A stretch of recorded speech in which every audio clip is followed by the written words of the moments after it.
Welcome back. We are on to a new lesson in our monthly theme of Write Daily. I want to hear about how you're writing every day, even if it's a few words, or you're committing to at least watching the lessons and thinking about your writing and preparing. But today's lesson is going to be on one of these little kind of nitpicky, nitty-gritty things about writing, and that is word count and whether to track it or not. To track or not to track is the question that we're going to answer today. So it's all about the math sometimes. There are some people who are very motivated by an exact quantifiable goal. 1,000 words a day, and it doesn't matter what else happens, I'm getting those 1,000 words a day. If you know you're motivated by hitting that goal, that's awesome. That's wonderful. Track your words, check them, watch your progress grow and grow and grow. Obviously, in November, people are trying to write a book. In some communities, in the fiction community, their goal is to write 50,000 words in a month, and that's like 1,700 words a day. So it can sound like a lot, or you can break it down and it can sound like not that much, right? You can break it down to like, hey, maybe I'll write for 15 minutes and I can get 500 words out, and I'll do that 3 times a day. So if you're motivated by numbers, if you're motivated by quantifying your goal in that way where you can clearly see your progress, definitely use word tracking, word counting to your benefit. On the other hand, there are a couple downfalls with tracking your word count, and obviously it's very easy and efficient to use. It barely takes any effort, but at the end of the day, if you're just writing words to write words, then what good are they, right? So if you feel all of this pressure to perform and reach that goal, and it's just sort of like, oh my gosh, I only need like 15 more words, and you just find like 15 kind of filler, padding, fluffy words to throw in there, or you need like 2 more paragraphs, and you're kind of like, well, I'm done with this story. I've said everything I need to say, and you go over it, and you're like, yeah, I don't know what to add, but what do? You need more words. So it can lead to lower quality writing is kind of my point here. So you just really want to watch that. Are you just writing words to hit your goal, or are these words meaningful? Are they necessary? Are they impactful? Are they the most powerful right words for that particular scene or sentence or paragraph? And do you feel like some of your words are taking the long way around, the long way home, so that you can kind of stretch things? Do you have that gut feeling, or are you just focused on writing and keeping it moving forward? And if you hit your goal, great. And if not, you wrote well and you did your best. That's really what I want you to think about today. When you think about whether or not tracking your word count will work for you. So that's one point that I wanted to cover today, kind of the dark side of tracking your words, and really the positive side of doing it. That's going to be your call, whether it works for you. But here's a couple other ways, some alternatives to track your progress that might appeal more to you. So I want you to think about this. So each time you sit down to write, maybe you have a particular page count that you're trying to reach. Now, the downfall with a page count is going to be a similar downfall to the word count, but it doesn't feel as daunting to say, all I need to do is write 3 pages versus like 2,000 words. So it might just be a little bit of a mindset shift for you. 3 pages a day is not a lot, right? But 2,000 words sounds like a lot. Again, page count can kind of force you to feel like you need to fill in some gaps, or maybe you put in a bunch of paragraph breaks that maybe don't need it. So you're, slowly building your pages, but just check yourself. If you want to do a page count versus a word count and that feels good to you, just make sure that you're making all of those words count. Okay. Not to be like punny there, but make all those words count on those pages. Make sure that they're the right words and that they're the best words to use. And of course, you're going to go back and edit, but I want you to just feel good about what you're doing currently, and you're not just like floundering and trying to stretch and hit that goal. So another alternative is a time count. I'm a big fan of this because My calendar is usually really full. I'm a single mom. I have 4 kids. I got lots of things going on.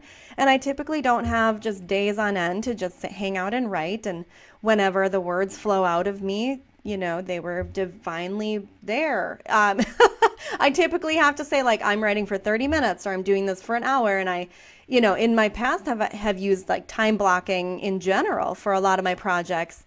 So this for me is an effective tool to just say I'm writing for 30 minutes and I don't care however many words come out. Now you may have a goal to say, like, for example, for November, maybe you do want to hit a certain total word count by the end of the month. And on average, maybe you can write 1,000 words in 30 minutes. I'm making this up. I haven't actually ever tracked this. If you do, let me know. I'd be interested.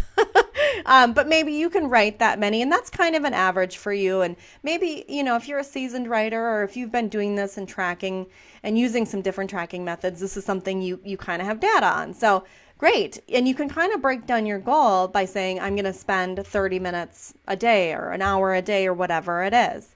Sometimes you sit and you're stuck and you waste your 15 minutes staring at your screen and looking out the window and watching the birds and thinking about, who knows what, anything else, dishes, laundry, your bills, whatever.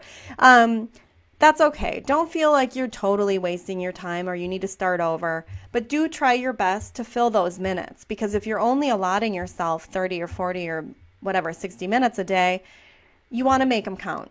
So use a method that works best for you, your schedule, your style, how it feels on you.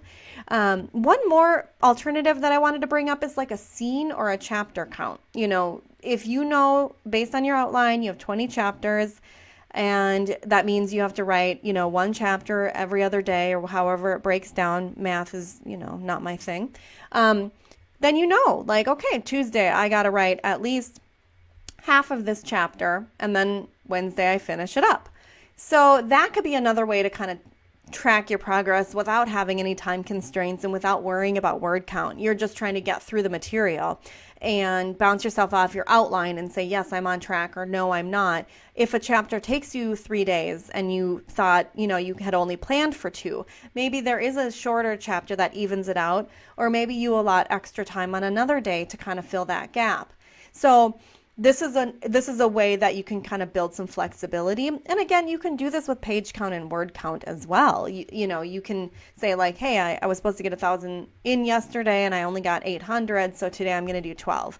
So again, this is kind of up to you. But if you really want to track your progress and keep yourself motivated and pushing towards that goal, these are some methods that will help you. Another note just quickly on chapter count, you can also do scene by scene. If you really want to get detailed, like I'm writing 4 scenes today or 5 scenes or this one big scene. So that could be another goal you could break down your month with, or whatever it is, your 2 months, whatever you want to do, chapter or scene count. So then one last topic I want to cover in this video on word count is this topic of how long your book should be. And quite frankly, to me, the whole November nano thingy, write your fiction book in 1 month. I love the feel of it, like the commitment, the dedication, the motivation, and all of the hard work that goes into it. But sometimes books are just not 50,000 words, and sometimes they are less, sometimes they're more. And I personally prefer to push myself based on something that isn't as finite as that, because what if my book ends at 30,000 words? And I'm sitting there on November 23rd going like, what do I do for a week? I'm sure you could find something to fill your time editing. We'll talk about that. But let's talk about this. How long should your book be? How many words should a memoir be? Is there a magic number? And in my experience, no. I will tell you, some memoirs are awfully long. Some are very long. Some are probably a little too long. I have never read a memoir in all of my years editing and reading that I thought, this one's kind of short. There could be books that could have been expanded, but I don't feel like there is such a thing as a too short memoir. I do feel like, again, you want to make sure it feels filled in, complete, done, everything is given its due attention and time in the spotlight, right? You want to make sure that everything in your book feels like it's taken care of. And but on the flip side, if you're getting wordy, and I'm guilty of that, I'm a long-winded girl. You've been watching my videos by now. I can be a little long-winded. If you feel like you're just writing to write, or you're including some stuff that doesn't feel relevant, that may be a clue that you're getting a little too long-handed on some of these scenes or chapters, or maybe the entire book. This is something that might be very difficult for you to see by yourself. This is something that as an editor and a coach, I've pointed out to my clients, and they're like, yeah, I totally see what you mean, after it was pointed out. They didn't quite know if it was important, because you're so close to your story. How can you know if your readers will find it relevant, if your readers will need all of that, or if they'll need more? Sometimes you have a really good feeling about this, and I would definitely trust your instincts, because they're going to lead you in the right direction, definitely. But this can be difficult to know. So in general, I would say a memoir, you can shoot for about 40,000 words. That's not going to be too much. It's not a big one. It's more on the smaller side, but it's a good sized book. The average nonfiction book is like 15,000 to maybe 30,000. Okay. So let's just call it 20, 25. A memoir is going to be a little denser, a little thicker. I shouldn't say dense. It's not going to be hard to read. If you've ever read Ayn Rand, she is dense. My gosh. Anyway, I digress. She's my favorite, but we're not talking about that. I want to give you a number to aim for, but I want to just impress upon you that this is not a rule. There's no rule. Your story dictates where it needs to begin, flow to, and end. Okay. Your story is in charge. So if your story ends up at 20,000 and you're feeling good about it, great. If your story ends up at 120,000 and you're feeling good about it, great. Believe me, I have edited books close to 200,000 words. It exists, and they are well done, and they are not too long. So there is really no number.